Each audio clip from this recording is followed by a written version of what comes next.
Good morning. Thanks for choosing Fox 17 News. I'm Lauren Coomer. We're continuing to follow breaking news this morning in downtown Grand Rapids, where 4 people have been shot and taken to the hospital.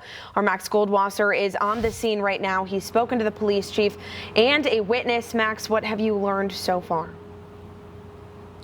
Yeah, well, Lauren, right now I'm standing on the corner of Ottawa Avenue and Oak Street in downtown Grand Rapids, and I'm told Grand Rapids police were already in this area on scene for a traffic collision just before 1:30 when they heard several gunshots fired off in the vicinity. Turns out those gunshots were coming from 1 block away on the corner of Cesar y Chavez and Oak Street, just outside of the Grand Woods Lounge, which is a popular spot for people to come to. It's a bar here in downtown Grand Rapids.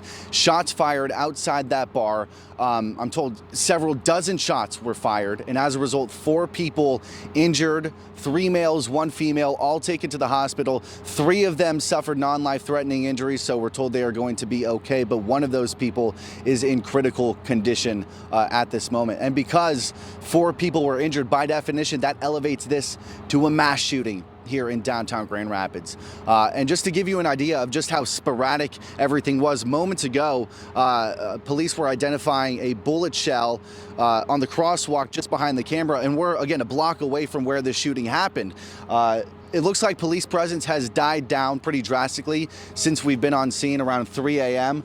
You can see the caution tape is still up. They have this road blocked off now. It does look like law enforcement officials and investigators are on scene. But yeah, again, happening around 1:30 this morning. I did speak with Chief Winstrom at this intersection a few hours ago. Wasn't much that he could tell me at that point. But he did tell me they do not have anyone in custody at the moment. Not sure if it's one or multiple suspects they are looking for at this time. But he did tell me, because I asked about, previous incidents that have broken out outside of that specific bar in recent months. And he said because fights have been happening in this area pretty recently, that GRPD has already stepped up their police presence in this area, so they were prepared for anything like this to occur.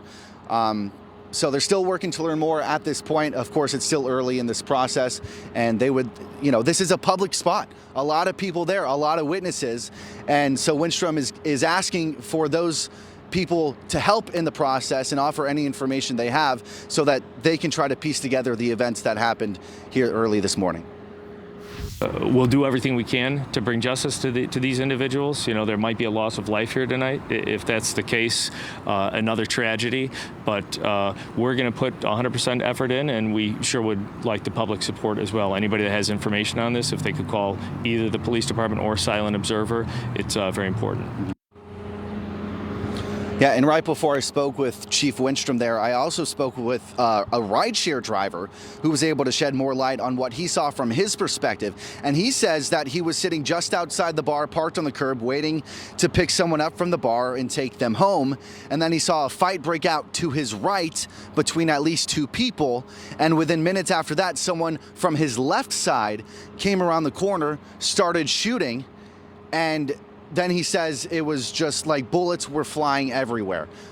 So his car was hit twice. He was not hit at all. His car was hit twice, once on the front end, once on the side passenger door. He said he didn't want to waste his time, so he got out of there as quickly as possible. He said it didn't matter what color the streetlights were. He was out of there no matter what. He was going to drive away from the scene. He ended up taking someone else on a rideshare ride in between himself getting shot at before he came back to the scene, and his car is now getting looked at by investigators as well. But what a scary scene for him as well. And he said earlier that he is okay physically, but that, quote, "I'm going to have nightmares for a while." I was going to pick up a ride down there, and the road was blocked, so I turned around and parked in front of the place and stopped there, and then these 2 young black kids got into a big fight out there, and then they started rolling around the ground, and then across the street another guy come out and pulled out an Uzi and just started firing. Yeah, again, He said bullets were flying everywhere from his perspective. We have been on scene here since 3 a.m. Again, it looks like police presence is lightening up in this area. They are still working to learn more. A lot of questions left unanswered right now. We will provide you updates as soon as we get them. And you can also remember, follow us on social media and log on to fox17online.com for updates there as well. In the meantime, live in downtown Grand Rapids, Max Goldwasser, Fox 17 News.